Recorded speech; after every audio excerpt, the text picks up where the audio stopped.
Well, good afternoon to you all. I was getting worried, when this whole topic about online examination started, started leaving the room. I think examinations is a subject that kind of makes everybody shudder. Thankfully, and Madan started off by saying that he has a sense of deja vu. Actually, I'm feeling that deja vu already because in the year 2001, when I made a presentation to MHRD to take their exams online, that time the team over there said it's virtually impossible, and I think what you're saying is completely wrong, baseless, mad, name the word. And from that day on till today, it's been a very interesting journey. What I'd like to share with you is a completely Indian approach, Indian experience, Indian way of doing. I think Indians are very good at doing things, learning and making it better. And this one field, really the assessment space itself, which is what Eduquity is all about, is something I wanted to share with you. It's very, very coincidental that April 9, 2005 was probably historic as far as online exams go, the scale that we're talking of, because that was the day we started the BITSAT exam. And as most of you may know, that the BITSAT exam today is one of the most successful and proven exams of this country, running 6 years in a row with zero failure, which is what we are really proud of.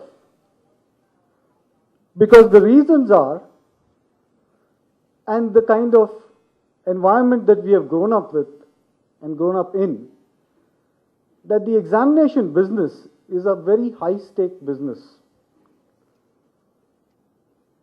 If something goes wrong, then your entire career is gone.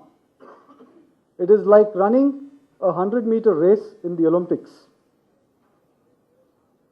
You always look at the first person, you never look at the last person.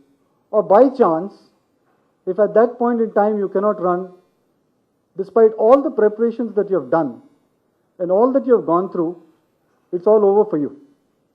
1 year can change an individual's life. And so we have given it so much of importance, so much of haloed effect to this whole thing, that whenever we talk about exams, we get nervous.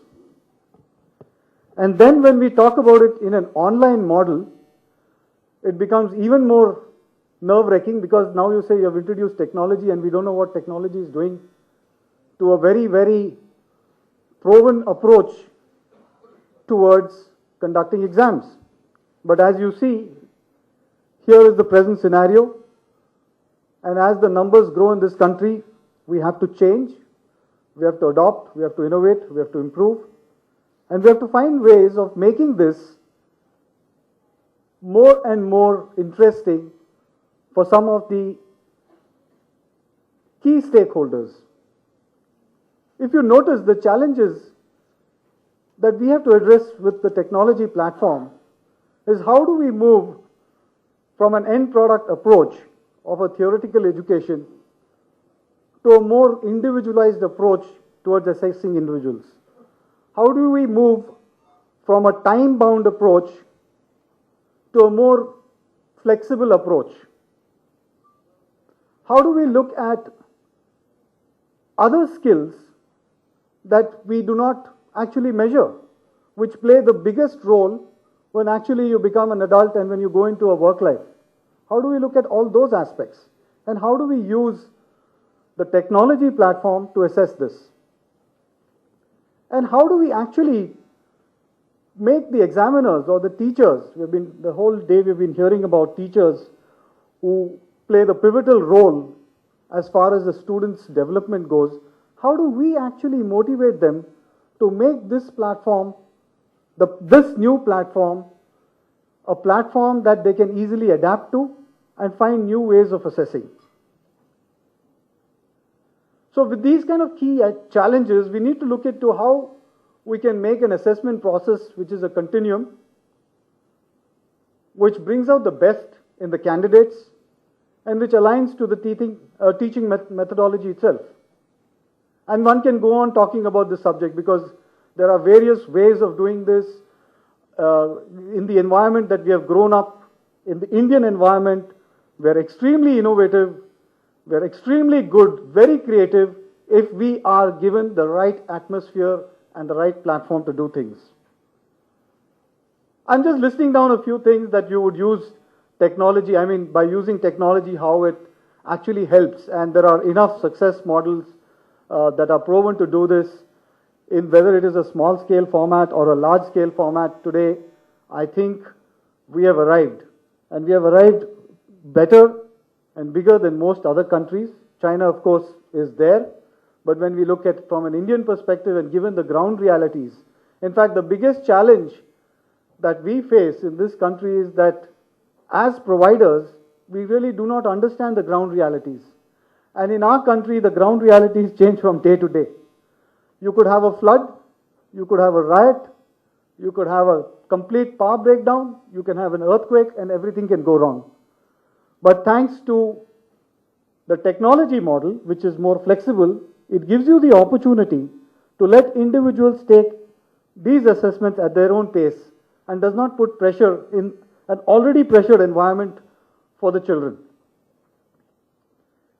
So really, the advantages of leveraging technology is to actually look at the true potential of an individual. How can we make it more adaptive, interactive, objective, subjective, dynamic? And there are enough examples today of that. Enough examples of how innovative assessments, both in knowledge and life skills, can actually assess the individual's potential. And this has to be an ongoing process, not just a one, like in my previous slides I've said, a one-size-fits-all approach. We have to customize assessments to help every individual really realize their potential. After all, every individual has got potential. And how do we actually judge, or how do we measure to make sure that he realizes his potential? And technology plays a huge role in that. Today we are actually at the very basic level. We're just moving from a paper and pencil model to a computerized model. But technology has vast approaches and vast ways, and every day as we talk, there are changes that are happening. But I'd like to leave you with the thought that India has arrived in the technology platform as far as assessments go. We as technology providers and delivery of high-stake exams must understand the consequences of using technology and be able to deliver it seamlessly, transparently, completely secure, which in a way gives a complete satisfaction to the ultimate stakeholder, which I believe is the student, and giving him the opportunity to present himself in the best possible manner. Thank you.